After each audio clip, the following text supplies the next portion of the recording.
पनवेल शहर पोलीस ठाण्याच्या हद्दीतून तब्बल 55 लाख रुपये किमतीचा टाटा कंपनीचा टिपर ट्रक मध्यरात्री चोरीस गेला आणि अवघ्या 8 तासांच्या आत गुजरातमधून जप्त करण्यात आला।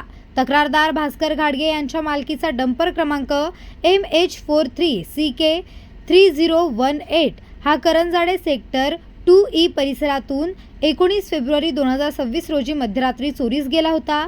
तक्रार मिळताच पनवेल पोलिसांनी तात्काळ गुन्हा दाखल करून तपासाची चक्रे वेगाने फिरवली। वाहनामध्ये बसवलेल्या GPS प्रणालीच्या मदतीने पोलिसांनी लोकेशन ट्रॅक केले। तपासादरम्यान वाहन पालघर मार्गे गुजरातच्या दिशेने जात असल्याचे स्पष्ट झाले।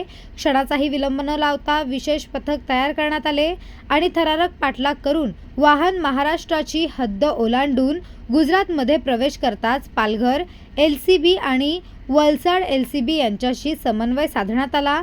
गुजरात राज्यातील पारदीप पोलीस ठाणे हद्दीत वाहन असल्याची माहिती मिळताच संयुक्त कारवाई करत आरोपीला हरियाणाकडे पळ काढण्याआधी जेरबंद करण्यात आले।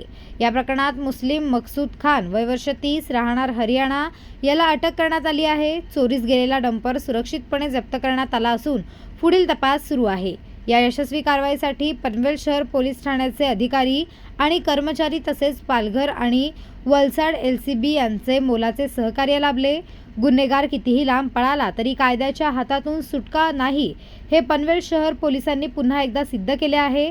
सदरची कारवाई सहाय्यक पोलीस आयुक्त पनवेल विभाग, वरिष्ठ पोलीस निरीक्षक नितीन ठाकरे, पनवेल शहर पोलीस स्टेशन यांच्या माध्यमातून पोलीस उपनिरीक्षक विनोद लबडे, पोलीस हवालदार परेश म्हात्रे, पोलीस हवालदार योगेश दिवेकर, पोलीस हवालदार अविनाश गांथडे, पोलीस हवालदार महेंद्र वायकर, पोलीस नाईक विनोद देशमुख, पोलीस नाईक सम्राट डाकी, पोलीस उपनिरीक्षक गोरख राठोड, नेम पालघर LCB, पोलीस उपनिरीक्षक राकेश तळपडे, नेम वलसाड LCB गुजरात PC योगेश, नेम वलसाड LCB गुजरात यांच्या मार्फत करण्यात आली।